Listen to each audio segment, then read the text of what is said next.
My name's Zack. I'm one of the owners of Mid-America. Stacy, over here, is the other owner. We're glad you decided to join the 2021 Mid-America Conference. We have an educated, fun-packed week for all of you. We're ready to put 2020 to bed and bring 2021 out alive. I'll be honest with you, I'm getting choked up here a little bit. I apologize. So, this is the first year that I had to host this without my business partner being by my side. So, but he's a person. He's right there. But he had some unforeseen issues that came up that he couldn't be around us. But he's doing better. But I want to turn it over to him and let him speak a minute. Y'all give Stacy a hand.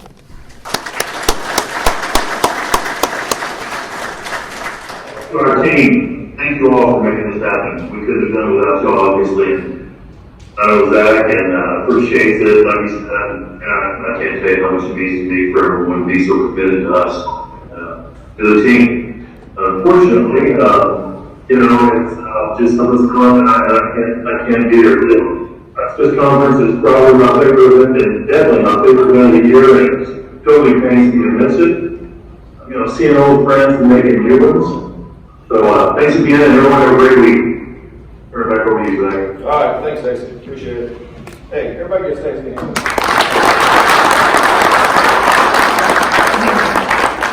We have some amazing things in store for 2021, so each of you have made a very wise decision by being here. We're going to have growth in 2021 like you've never seen, I promise you. So Gene, he has an amazing life story, so sit back and relax and listen, and let's give Gene a round of applause.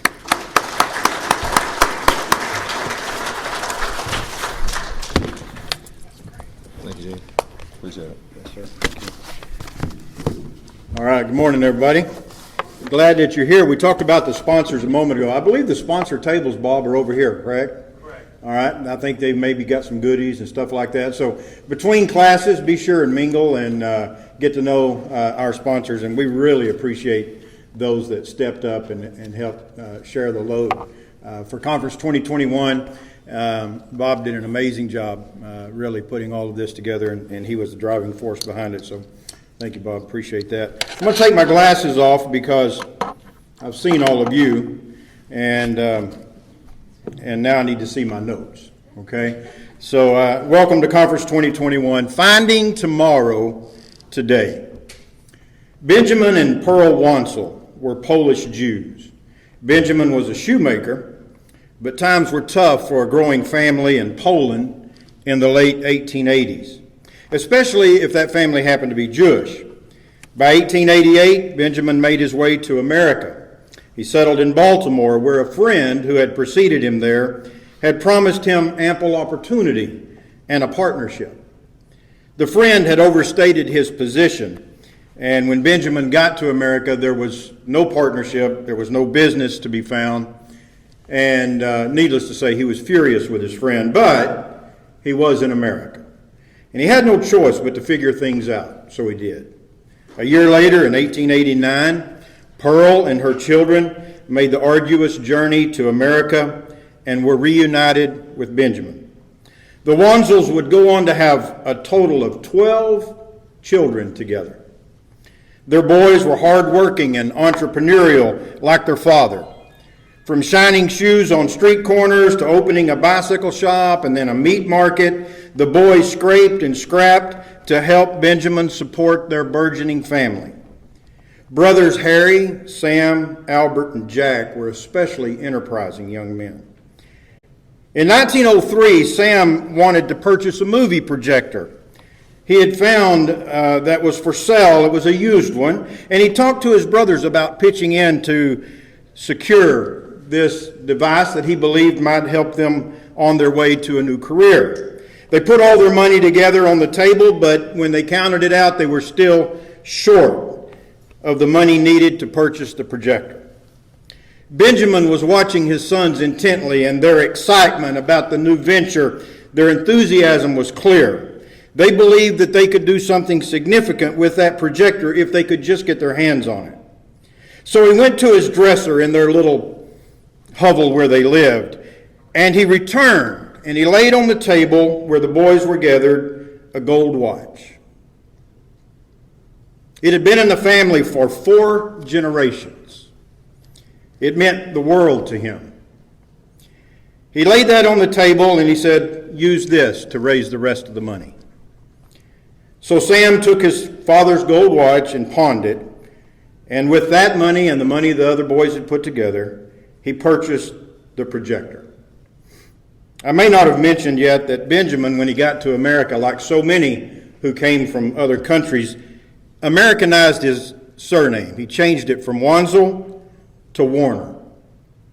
His gold watch, given to his sons Harry, Sam, Albert, and Jack in 1903, was his way of finding tomorrow today. That watch would become the seed from which would grow Warner Brothers, one of the most prestigious, profitable, and powerful American film companies. You know, some people say there is no past and there is no future, there's only the present. The past, they say, is but a memory, and the future is just a dream, and you only have now to live. And I can understand where they're coming from, but I don't think that's quite right. I think the truth is closer to this. There is no present. There is only the past and the future. Every second of our lives, every step of our journey, the future is forever becoming the past. A few minutes ago, this speech was still in the future. Now, about half of it is in the past. The present is simply the portal through which tomorrow becomes today and today becomes yesterday. The present is the exchange between what will be and what has been. When I first began to think about this year's conference and its theme, I was reading a book. As a matter of fact, I brought it with me today. I found it very intriguing. It's called The Future is Faster Than You Think. And this book actually was the inspiration when Zack and Stacy said, what is our theme going to be this year? I said, I think it should be Finding Tomorrow Today, because one of the things that we're committed to at Mid-America is always being on the cutting edge of technology. We are forever exploring avenues where we can improve our product, where we can become more efficient, more cost-effective, and better utilize the resources at our disposal. And the greatest resources we have are sitting in this room right now. The human resources will always be the most important resources at Mid-America, no matter what technology does.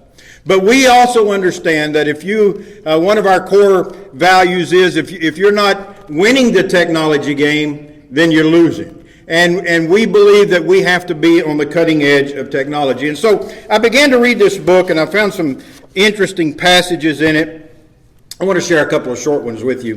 In 2018, Jeff Holden, who was the Uber's former chief product officer, was asked to give a speech. And this is what he said. He said, Uber's goal is to demonstrate flying car capability in 2020. Now, he didn't know a pandemic was coming. And we want to have aerial ride sharing fully operational in Dallas and Los Angeles by 2023. Ultimately, we want to make it economically irrational to own and use a car.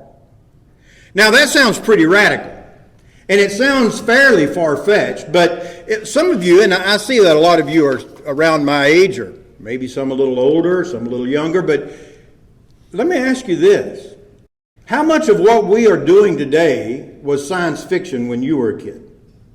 I mean, I remember as a kid, I used to watch, I watched 2 cartoons. One of them was about the ancient past, the Stone Age, the Flintstones. And then the other was the Jetsons, which was about the far-fetched future. And now if you watch the Jetsons, you'll find out we're doing stuff way more sophisticated than they ever thought possible. Our robots, our AI, way more intelligent than the ones that they projected. And so the only thing we're not doing that the Jetsons did is flying around in cars, but don't discount it. What I'm saying is the future is faster than you think. It's coming at us at breakneck speed. And we as a company and you as individuals, we have to be prepared for it. Intel Intel's founder, Gordon Moore, noticed that the number of transistors on an integrated circuit, this was in 1965, he noticed that they were doubling every 18 months. This meant every year and a half, computers got twice as powerful, yet their cost stayed the same. Moore thought this was pretty astounding. He predicted this trend might last a few more years, maybe 5, possibly 10. Well, it's been 20, 40, going on 60, and it's still happening. Moore's law is the reason the smartphone in your pocket is 1,000 times smaller, 1,000 times cheaper, and 1,000,000 times more powerful than a supercomputer in the 1970s. The future is faster than you think. And so it is incumbent upon us as a company, and it is incumbent upon you as individual contractors to find tomorrow today and then embrace it. The hunt for tomorrow is on. The industries and the companies and the independent contractors who want to remain relevant and viable will be those who help to find and to define and then embrace the technology and inevitable changes that it brings.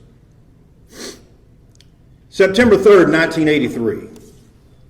All of my tomorrows seemed to be swallowed up in one epic moment that would forever alter the paths of our lives, my wife's and mine, and she's here today. I was a seminary student in Springfield, Missouri, when our second child, Holly, was born. Holly was born with a birth defect. She had spina bifida. We would learn in the ensuing hours and days that the physical issues were much deeper and more complicated even than that. We would learn terms that we had never heard before, like diastematomyelia, which means the spinal cord is split in two, and sacral agenesis, which means the absence of a tailbone. We were told by multiple doctors she would never walk. We were warned of hydrocephalus, which could impact her brain. Doctors talked to us, we were a very young couple in our early 20s, like we were school children. And they assured us that we had no idea what we were up against. Well, they had no idea what spina bifida was up against. They had no idea what they were dealing with. They said she would never walk, but in a moment she's going to walk up here and talk to you about her journey and her determination to find tomorrow today. Her name is Holly Fries. She and her husband Ed own the Sugar Art, one of the most respected businesses in the cake and cookie design world. They sell their proprietary line of sugar art all over the world and have as customers some of the biggest names in the industry. And so I give you this morning my hero, my daughter, Holly Fries. Make her welcome, would you?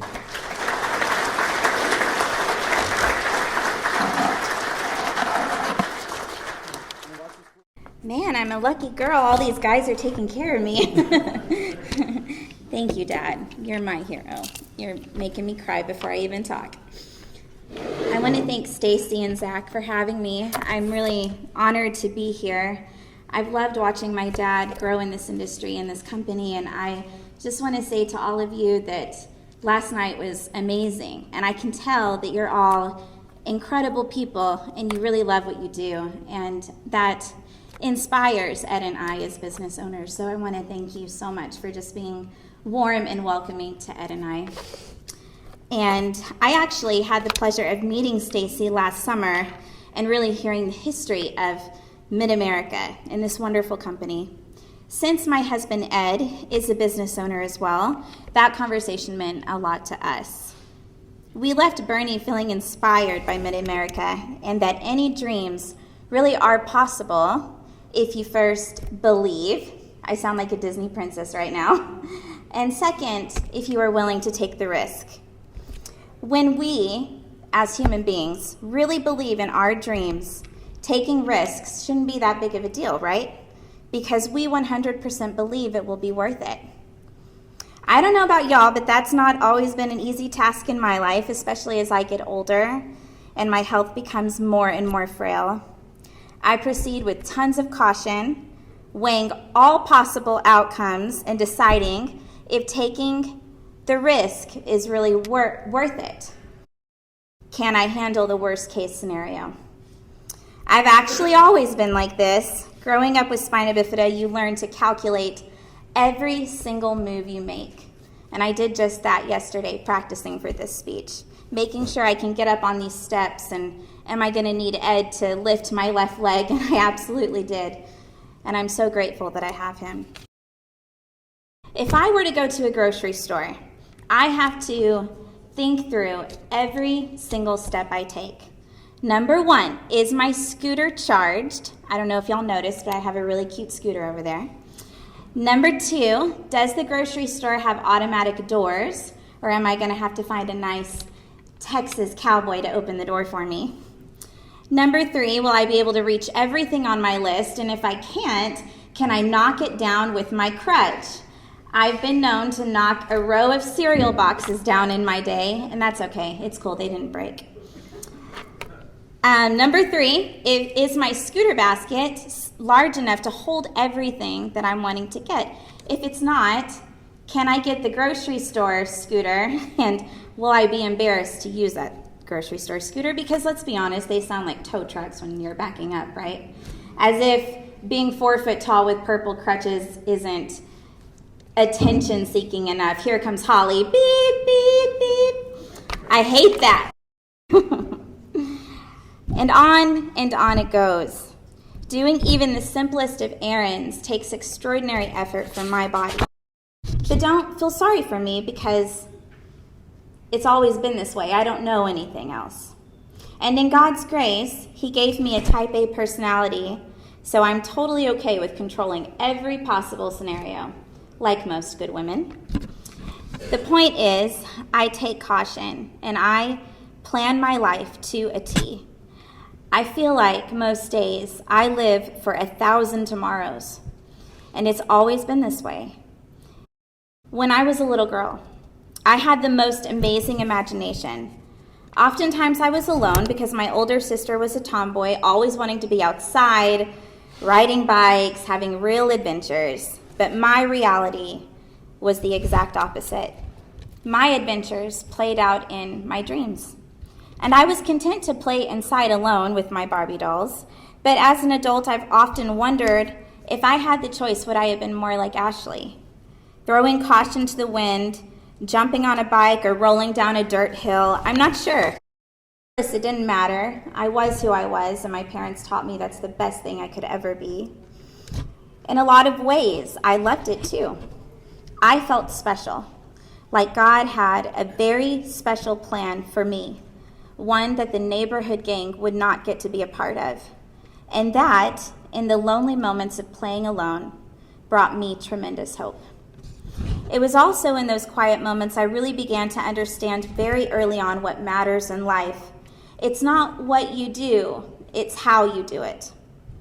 It's not your limitations that you focus on, it's your opportunities.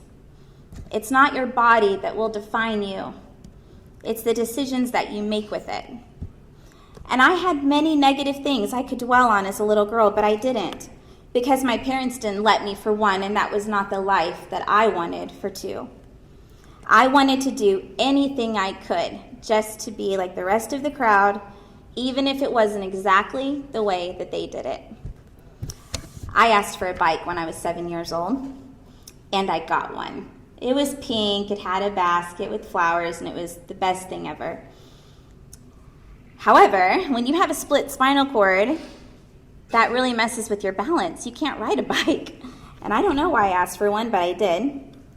And my parents were kind enough to get me that bike. I would flip it upside down in the yard and push the pedals round and round, telling myself it was good for the bike. I would even take it on walks. I was a weird kid. But seriously, I walked with it up and down the street, never riding it, but watching my sister and the neighborhood gang blaze by me. The amazing thing about this story is that I don't remember feeling sad. I remember feeling grateful that I had a bike and that my parents would get me a bike, knowing good and well that I could not ride it. I think that's exactly how you live for tomorrow. You focus on what is good in your life and what you are capable of doing, instead of letting the worries and sadness of your limitations steal your entire future. It could have very easily happened for me that way, but again, in God's grace, it didn't. I went on to mainstream school. I have my bachelor's degree in psychology. I have my master's degree in social work. My first full-time job was 3 hours away from my family because I wanted to prove to myself and everyone that loved me that I could live independently. I wanted that more than anything else in the world. Well, and a Prince Charming. Love you, Eddie. I worked for almost 10 years with patients who had kidney failure, hell-bent on encouraging that dialysis was not the end of their life, it was only a crossroads. I was later offered a position as a committee social worker at the top transplant program in the nation and had the honor of approving patients for a kidney transplant. And that's a highly coveted job when you're a social worker. And I was humbled that they chose me. And then my crossroads happened. March 8th, 2017, as if I had not already overcome enough in my life, my bladder ruptured for the second time, and I fought like hell to survive it. I suffered infection complications, and for a minute there, we weren't sure if God was going to keep me around, but he did in his grace. And I've depended on that same grace every single minute since. I suffer in deep ways, really deep ways. My abdominal pain is tough, and I have pain all over my body, which is why I prefer to stand instead of sit. I don't have a tailbone. So my knees are that of a senior citizen, and I feel like I'm 87 instead of 37. But still, something inside me refuses to stop living for my tomorrow. I am hell-bent on living if I'm going to be here. Maybe I can't do the fancy medical career anymore, but I can still walk my bike around the block. I can talk to my phone like a complete weirdo, thank you Instagram stories, and touch the hearts of 90,000 people all over the world every single day from my couch. I can keep a sense of humor and encourage my husband to fight like crazy for his dreams. I can receive more love and grace than any woman deserves, and I can love the greatest man I will ever know. Life is hard, but it is still so good. There are still so many tomorrows for all of us if we will only live for them today. Thank you.